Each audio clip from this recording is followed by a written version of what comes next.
Hello guys, welcome back to another video, and today I will be building these two Roundhouse 60-foot bulkhead flat cars. Now this is a 2-pack, obviously, by the two flat cars that are in this pack. Probably only gonna build one of them because I don't think it would be fun to watch me build the same car 2 times. But, so I got, actually, how do I word this? 2 boxes, but 4 cars. So I've actually already built 2 of these. So I already know what to do. Don't need the instructions. They're very simple, and I like that. But they're also very light, which I do not like that. But that gives room for adding loads, so the car doesn't become too heavy. So obviously, put together your trucks.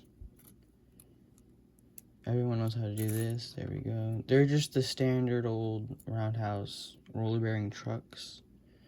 Nothing too special with these. And then, so the underbody was kind of confusing at first. So here's the weight. Now, these weights tend to be a little bent, and I think this one is. You can tell that easily because these weights, they sit in a little cradle, and as you can see, mine is a little bent.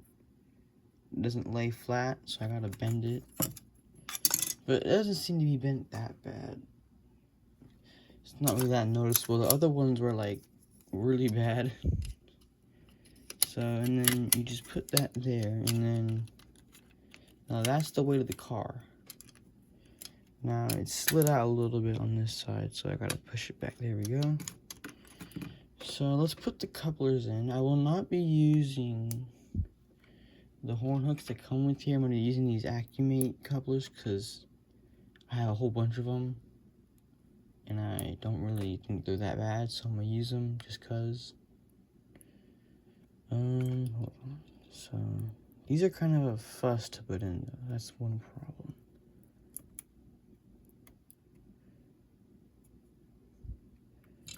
Okay, let's clean the...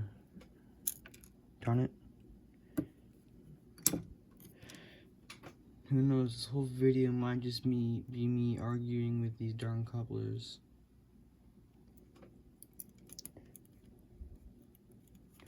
And that would be boring. So you use, obviously, you use the short screw, the short flathead for the couplers, and then you use the long flathead for the trucks and underframe. Now, you don't want to tighten this down too tight to where the coupler won't swing back, as you can see. You want to loosen it up until it starts to swing back. There we go. You see, like that. Now, it doesn't really matter if this bottom plate is loose. Just make sure it doesn't have that much room doing this, where it doesn't really have that much room. It's just bending because it's a plastic coupler. So that shouldn't be that bad.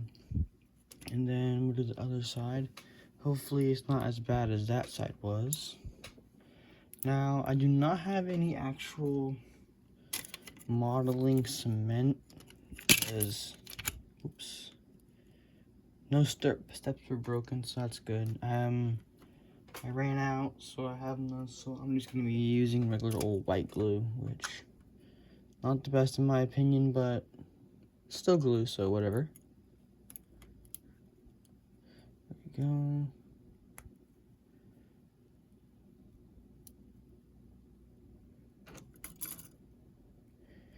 The trickiest part that I found with assembling these cars are these end frame and platforms and end ladder things, whatever you call them, something like that, because they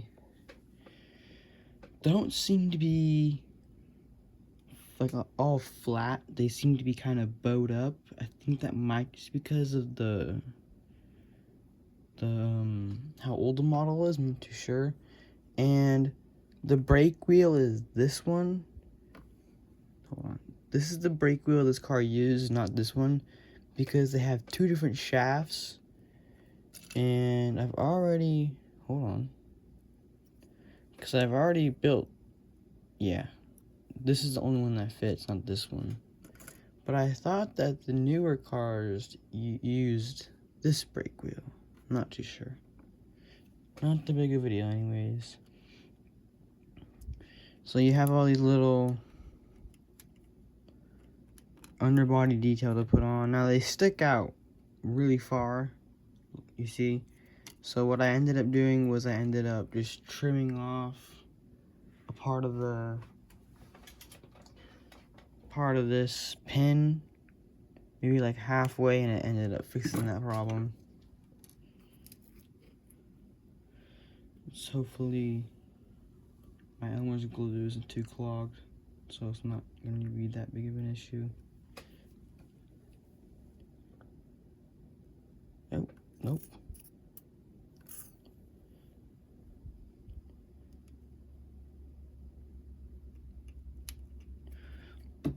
I hate these little things.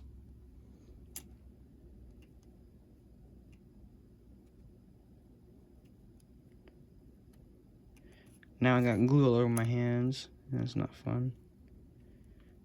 There we go. Push it all the way in. Now we'll do the same with this one. Trim some of that thing off. Hope it's focused. I'm not really paying too much attention to the camera. It's a bit too much glue, but not that big of a deal.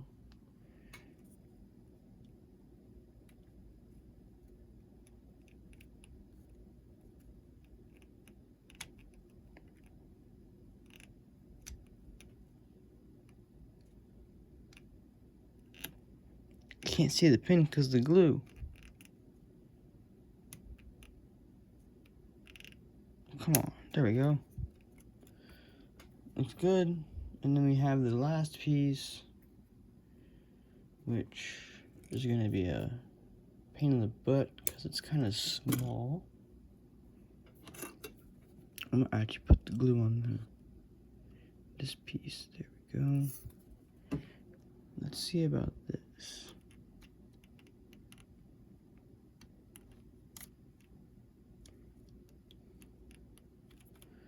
Make sure everything is straight. And there we go. That's what it looks like from the underneath. Looks pretty good. Now, let's put the trucks on. Which, since we already assembled them, is not going to be that big of a problem. Oops. Magnetic screwdrivers are not my biggest fan when you do not need the magnetism on the magnetic screwdriver. I need to find a different screwdriver, which I don't have, so I have to use this one.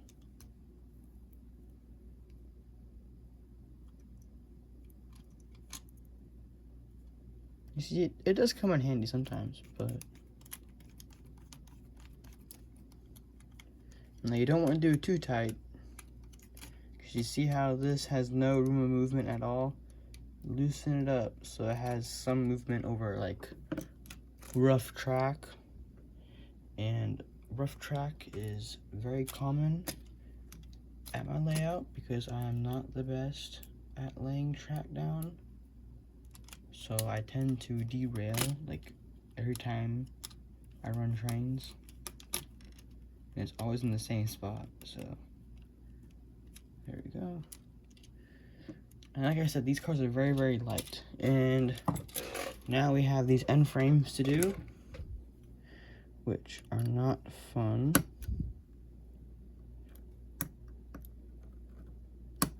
Out of all the kits I built, I would say that these are probably some of the most annoying because of how much little pieces I have to take off. And you have to hold these pieces down. I mean, what is nice is they have a little slot right on the back, so it helps you line it up. But other than that, meh.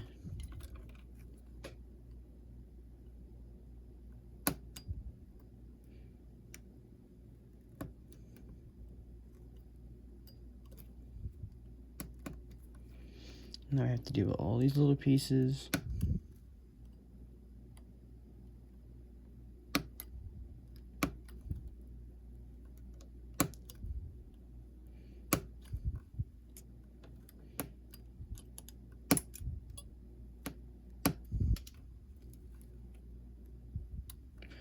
Careful not to break. And this thing is too sharp, and I just cut right through.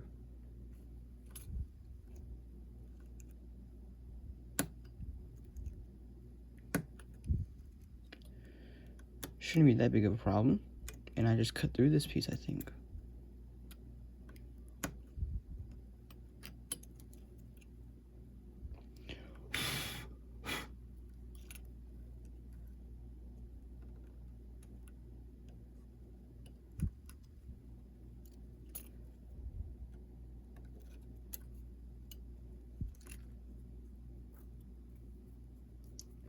Oops, did not mean to do that. So, I do have some red paint that I could probably use to touch it up. Now I think, so this brake wheel.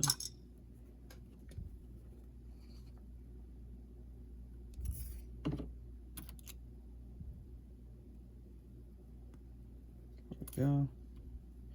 Let's try this way real quick.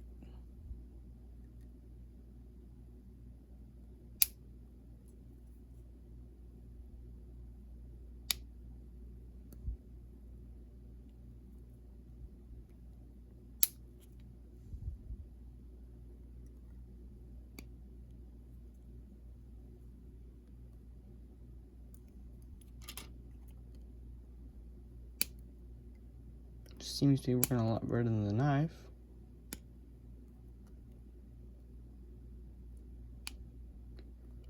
Should have used this in the first place.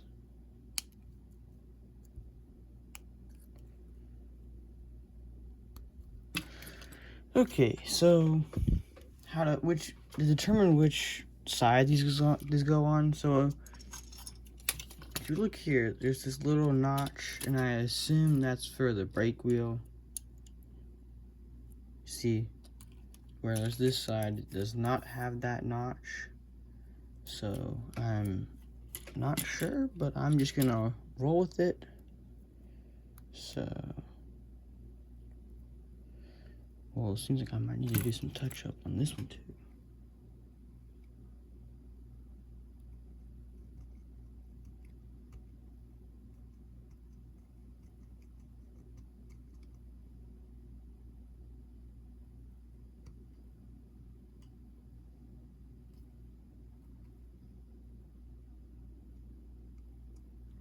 Yeah, I'm definitely gonna have to touch this up with some red paint. But anyways, let's put some glue down.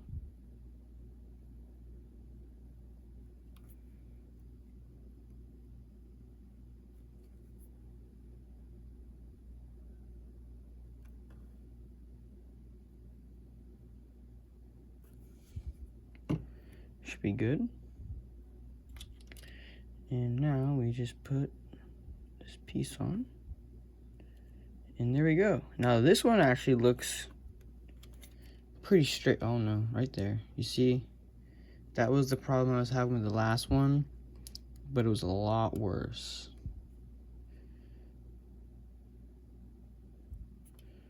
Now, I think what I did was I had a clamp, but that clamp seems to have ran away and is no longer in my line of sight. So we're going to move on and forget about it.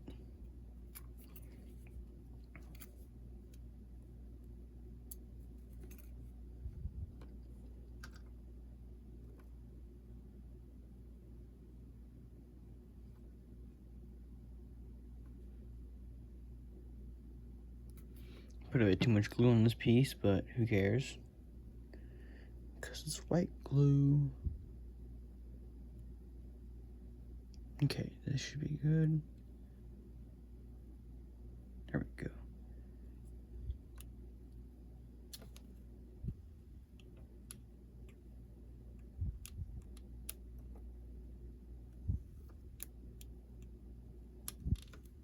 Oh, I also forgot about the flash that will appear on the actual car. Like this piece right here. Very stupid. Do not use the blade toward yourself.